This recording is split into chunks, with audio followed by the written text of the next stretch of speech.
지금 이 시각 여러분들이 주목하는 뉴스 만나보겠습니다. 더불어민주당 전당대회 돈봉투 의혹을 수사 중인 검찰이 현역 의원들에게 금품을 건넨 혐의를 받고 있는 윤관석 의원을 이번 주 구속 기소할 전망입니다. 자금 관리책으로 지목된 송영길 전 대표의 전직 보좌관 박모 씨 재판도 시작합니다. 이 박 씨는 윤 의원에게 돈을 전달하고 경선 컨설팅 비용을 송 전 대표의 외곽 조직인 먹사연 자금으로 대납하게 했다는 혐의 등을 받고 있습니다. 김지수 기자입니다. 무소속 윤관석 의원의 구속기간은 한 차례 연장돼 오는 23일까지입니다. 서울중앙지검은 윤 의원 혐의를 정당 내 금품 살포로 헌법 질서에 반하는 중대 범죄로 규정해온 만큼 구속기간 만료 전 재판에 넘길 것으로 보입니다. 윤 의원이 기소된다면 돈봉투 의혹 사건의 첫 피고인 신분 국회의원이 됩니다. 지난 4일 윤 의원 신병을 확보한 이후 검찰은 돈봉투 살포 경위와 수수 의원 특정 작업을 진행해왔습니다. 다만 일각에선 윤 의원이 혐의를 전면 부인하는 가운데 넉 달째 이어지고 있는 수사가 현역 수수 의원에 대해서 이정근 녹취록에 멈춰 있는 것 아니냐는 지적도 있습니다. 지난 17일 송영길 전 대표의 일정 관리를 맡았던 인턴 비서의 자택을 압수수색한 것도 명확한 물증을 확보하지 못한 상황과 무관치 않다는 해석입니다. 수사 범위를 정치자금 전반으로 넓히면서 송 전 대표는 별건에 별건을 만들고 있다며 강하게 비판했습니다. 검찰은 현역 의원 다수가 피의자가 되는 만큼 신중을 기하며 교차 검증을 지속하고 있다는 입장입니다. 검찰 관계자는 수수 의원 특정을 보다 면밀히하고 증거를 보강하는 차원에서 수사가 진행 중이라며 종합적으로 검토해 필요한 시점에 조사 여부와 방식을 결정할 것이라고 밝혔습니다. 한편 캠프 자금 관리를 총괄한 인물로 지목된 송 전 대표 전직 보좌관 박모 씨도 22일 첫 재판이 열립니다. 박 씨는 윤 의원에게 6천만 원을 전달하고 경선 컨설팅 비용 9,240만 원을 송 전 대표의 외곽 조직 먹사연 자금으로 대납하게 했다는 혐의 등을 받고 있습니다. 연합뉴스TV 김지수입니다.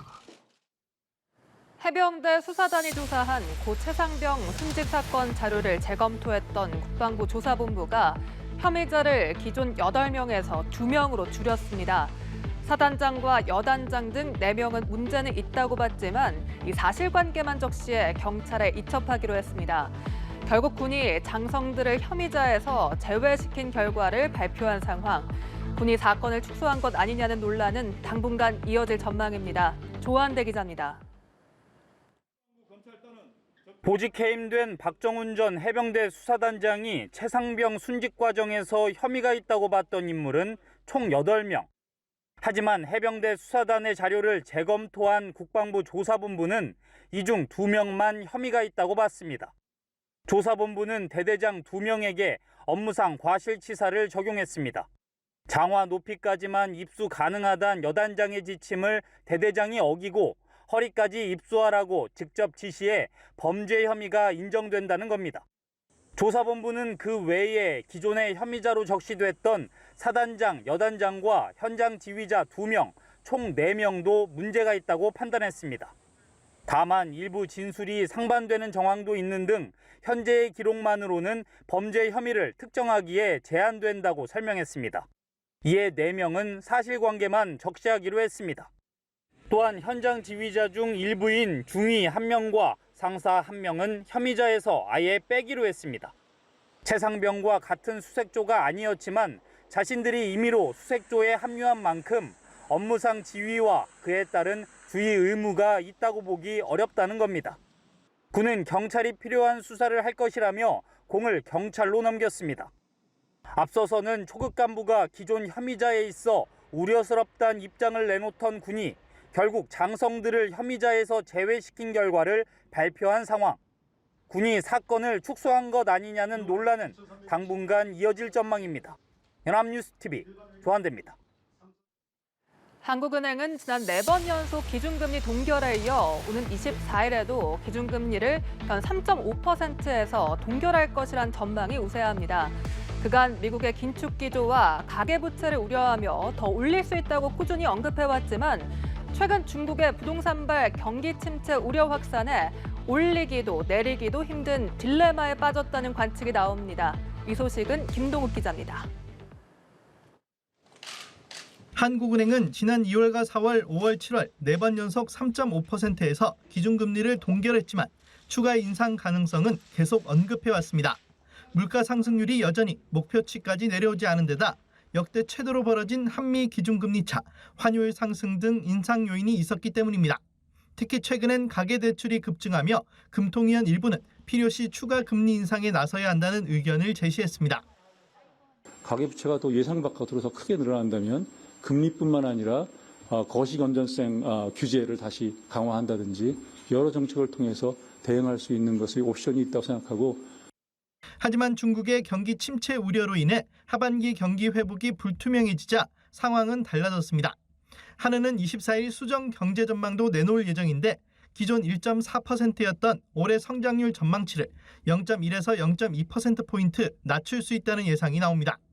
기준금리 인하는 내년 상반기에나 가능하다는 전망이 우세하지만 중국발 불안이 커지면 인하 시점이 빨라질 수 있다는 시각도 있습니다. 중국발 리스크가 조금 더 장기화되고 심화될 경우에는 우리나라 연내 금리 인하 가능성이 조금 더 높아질 수 있다고 판단하고 있습니다. 기준금리를 올리자니 경기 우려가, 내리자니 가계부채 급증이 가로막으면서 한은을 둘러싼 안개는 더 짙어지고 있습니다. 연합뉴스TV 김동욱입니다. 탄핵 위기를 맞은 기에르모 라소 에콰도르 대통령의 조기 퇴진 결정에 따라 갑작스레 치러진 이번 선거는 후보 암살과 폭력으로 사상 유례 없는 혼란을 겪으며 투표가 종료됐습니다. 치안 문제가 최대 현안으로 떠오른 만큼 후보들은 군경의 호위를 받으며 투표장의 모습을 드러냈습니다. 자세한 소식 방주희 PD가 전해드립니다. 방탄조끼와 방탄모를 착용한 남성이 군경의 호위를 받으며 투표장에 들어섭니다. 혹시 모를 사태를 막기 위한 가림막도 등장했습니다. 지난 9일 총에 맞아 숨진 에콰도르의 전 대선 후보 페르난도 비아비센시오 대신 후보 자격을 이어받은 크리스티안 수리타입니다. 에콰도르 대선 후보 중 지지율 1위를 달리고 있는 루이사 곤살레스 역시 군인들의 보호 속에 투표를 마쳤습니다. 곳곳의 투표소에는 군 장병과 경찰, 무장 차량 등이 대거 투입됐습니다. 투표 전날까지 이어진 유세 현장에서도 무장한 군인들의 삼엄한 경호가 이어졌습니다. 탄핵 위기를 맞아 기에르모 라소 대통령의 조기 퇴진 결정에 따라 갑작스럽게 치른 이번 선거에서 에콰도르 국민은 후보 암살 사건으로 인해 전례 없는 혼란을 겪었습니다.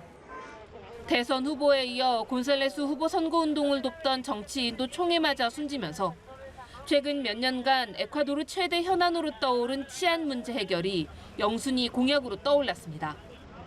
La gente no está muy asustada. Vivimos en un día a día en el que la inseguridad nos está apremiando. Y yo creo que esa es la base con que la gente va a decidir por quién votar, ¿no? Quien ofrezca mayor seguridad al país. 이번 대선 투표에서 과반을 얻거나 40% 이상을 득표하고 2위에 10%포인트 앞선 후보가 나오면 대통령 당선이 확정됩니다. 하지만 지지율 면에서 압도적인 후보가 없는 데다 비아비센시오 후보의 사망으로 지지율의 변화가 감지되는 만큼 10월에 진행되는 결선 투표에서 최종 판가름이 날 것으로 보입니다. 연합뉴스TV 방주입니다.